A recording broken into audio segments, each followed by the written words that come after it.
অদ্ভুত প্রশ্ন সব আপনি মুসা আলাইহিস সালামের মাথা থেকে পাবেন। বিভিন্ন বিষয়ে আল্লাহরে প্রশ্ন করতেন। সাইয়েদনা মুসা আলাইহিস সালাম আল্লাহরে বললেন, আল্লাহ আপনি আমার এমন একটা জিকির শিখাইয়া দেন যে জিকিরটার শব্দ আপনি আর আমি ছাড়া কেউ জানবে না।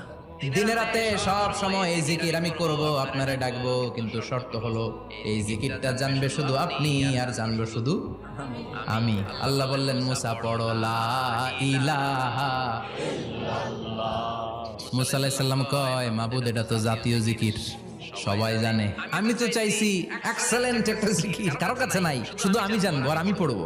আল্লাহ বললেন, মুসা এই লা ইলাহাকে যদি এক পাল্লায় রেখে দাও, তামাম বিশ্ব, সাত আকাশ, সাত জমিনটারে তুলে যদি তুমি আরেক পাল্লায় রেখে দাও, লা রাজাহাত কাফাতু লা ইলাহা ইল্লাল্লাহ, মুহূর্তের মধ্যে লা ইলাহার পাল্লা ভারী হয়ে যাবে।